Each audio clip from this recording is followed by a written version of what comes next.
Did you know that mental health is one of the biggest health challenges growing in America today? Back in 2015, I, Dr. K, had a life changing health crisis. I had a heart attack. I was just 42 years old, living in the prime of my life, um, living life, doing great things. I was a mom of three, a wife. I was pastoring. I was running a school, and I was working full time. Well, as we know, with life challenges and all of the things that I was doing, all of the many hats that I was wearing, I realized that because of my very stressful lifestyle, I was now in a situation where I was fighting for my life. The day of the heart attack was on New Year's Day, January 1st, 2015. My family had just came in from an awesome watch night service at my home church, and we were getting ready for bed.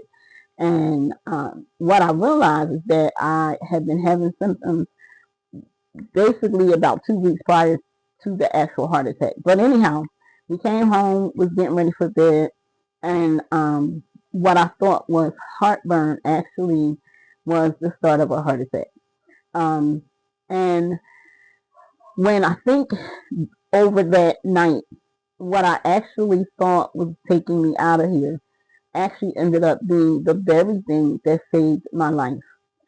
While I was in that situation, fighting for my life, I realized that my body could no longer handle my very stressful lifestyle. Um, as I recovered, or as I was on my recovery process, many people were very concerned. A lot of people, in fact, my whole village was concerned. However, the questions that many asked me were about my physical status, my physical being, my physical state, and in their inquiry, they will also say things like, "Be glad that God spared your life. Be glad that you're here to continue parenting your children." Um, all of the normal cliche things that um, is said to a person when they come through a life threatening situation. However, what I realized is that nobody asked about my mental status. Nobody asked about how I was holding up emotionally or how my family was holding up emotionally. My children were all at pivotal ages. My oldest daughter had just started high school. My youngest two, my twins, had just started middle school. And my husband went from being a husband to a caregiver immediately within hours. And so nobody asked about our mental well being. Nobody asked about the trauma we had experienced. Nobody asked, as I was going through my healing process, no one asked about the shame that I felt, the guilt that I felt because I couldn't be stronger, um, the embarrassment that I felt as a top tier leader. And now I was in a situation where finances were low and my health, my stamina was low. In some cases, feeling taken advantage of because there were individuals that I had rented some space to that it seemed like they were not as on top of things because I was down. Now, that may not have been their mindset, but that's how it felt to me. And of course, there were no inquiries about how I was doing from an emotional standpoint. It was during this time that I realized I was suffering from emotional or situational depression, which is a real thing. It's depression that comes as a result of a situation. So it was during this time that I realized I was suffering from situational depression. My children were very traumatized. Okay, my husband was even traumatized, but that was not the concern of people. What was the concern was how I was doing physically. During that time, during my healing process, I realized that there was a major gap. There was a major disconnect between faith and mental health. As top tier leaders, as pastors, bishops, apostles, ministers, evangelists, teachers, the whole nine, we were the concern was not about the mental health. And because of that situation, when I decided, or when I was, let's say, looking back, or thinking back on a lot of other situations, not just in my life, but in my parishioners' lives and other people's lives that I knew of, I realized mental health was not the concern, right? The concern was, how are people doing physically? Even in the case of losing someone, mental health was not top concern. And so I realized that as a leader, I had to do better. I had to find a way to bridge the gap. And as I bridged the gap, it was my responsibility to help other leaders and pastors, executives, workforce leaders to bridge the gap between mental health and in the faith arena, between mental health and faith, in the business arena, the corporate arena, between mental health and the work.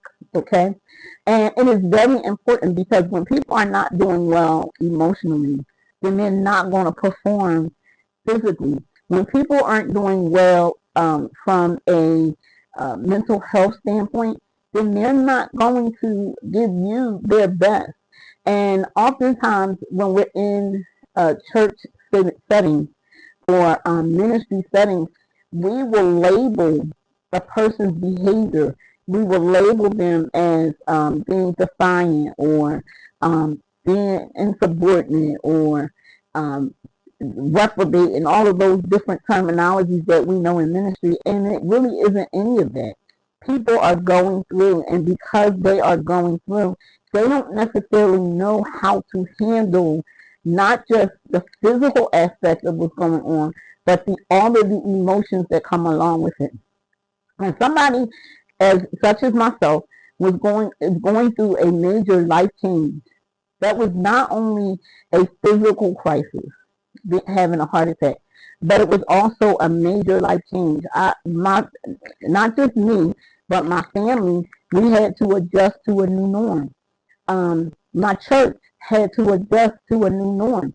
And so as a result of that situation, it showed so many facets of the healing process that never gets addressed, just the physical aspect of what a person is going through. And I want to suggest to you all that when life happens, circumstances happen, situations happen, tragedy happens, crisis happens, it is so much more to the picture. It is so much more to the situation than just what a person is going through physically. We have a responsibility to look into, or to help investigate, or to explore what they are going through emotionally. Now, let me just say, everybody is not equipped to handle a person's emotions, and that's fine. But that is why you have experts such as myself, other colleagues that I know of, that would be more than happy to come and help have the conversation, help identify some of the things that are going on, encourage the people who are going through, that you're responsible for, to seek therapy. Listen, it doesn't make us any less of a Christian. It doesn't make us any less saved if we need help. The fact that I was in a situation that God allowed to help me realign my life, all of that is fine and well. And I understand all of that, understood all of that.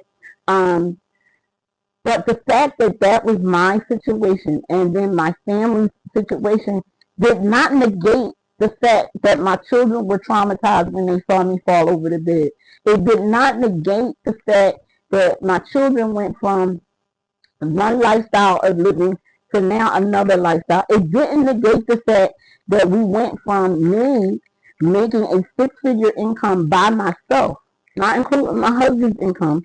I was in a six-figure bracket by myself. It didn't negate that that income was lost, and now my family was living on one income. It didn't negate the fact that I had a church full of leaders and parishioners at the time that now had a leader who couldn't operate at optimal level.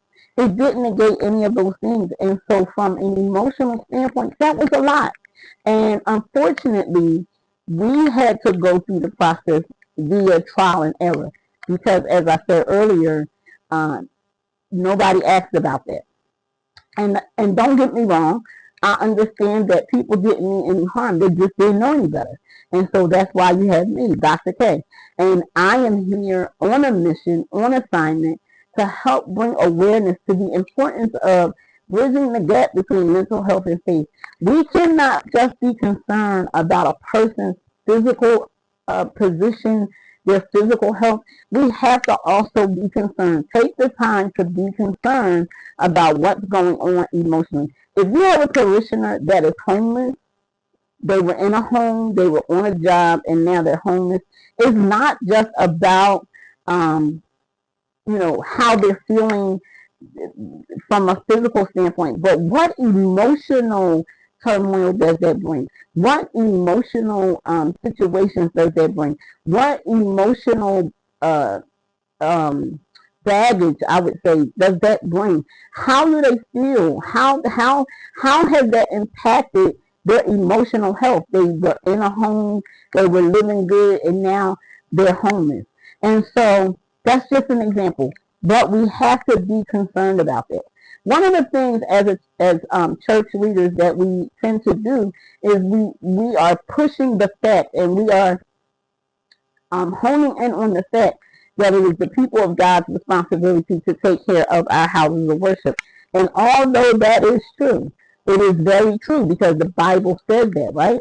But we as leaders have a responsibility to make sure that they are okay as well. And a lot of times that's where we go lacking. That's where we fall short. And I'm not too big of a person. I'm not embarrassed to say, yeah, I fell short. And I wasn't always as on top of it as I needed to be until I was in that situation and realized just how much of a gap we have between mental health and faith. God requires us to make sure that the people He has placed in our trust, the people that we are responsible for, the people that He has trusted us to care for, we have a responsibility to make sure that they are okay. We need to at least inquire. Even if we are not in a position where we can fix the situation, we need to at least inquire. And we need to also have resources that if we can't help them on our own, we can tap into some of the resources that we have at our disposal. So this is what I wanted to talk about in this episode of Healing Conversations with Dr. K. We need to heal, and not just from a physical standpoint. We need to heal from the inside out. Will you get on this journey with me? This is an important journey to make sure that we are bridging the gap between mental health and faith. If you are willing to participate in this journey, to maybe come on the podcast, join me on Monday mornings for Mind Your Mind Monday. Maybe you have some ideas, suggestions, people who need some assistance. You can reach out to me via my website, which is www.findingyourwaynow. That's www.findingyourwaynow.com. You can also reach out to me via phone at 833-646-3342, 833-646-3342. And you can reach out to me on all social media. Listen, y'all, let's not just leave things where they are. When we know better, what do? We do better. This is your girl, Dr. K. Thank you so much for tuning in to Healing Conversations with Dr. K. I pray that you have gotten something out of this. If nothing else, it has afforded you the opportunity to look at where you may be able to increase your awareness, where you may be able to help out in the areas that people need help the most. And so let's do better, y'all. This is your girl, Dr. K. I love you, and you can't do a thing about it. Until the next time on Healing Conversations with Dr. K, have yourself an amazing, prosperous day, evening, afternoon, and I'll see you on our next episode. God bless.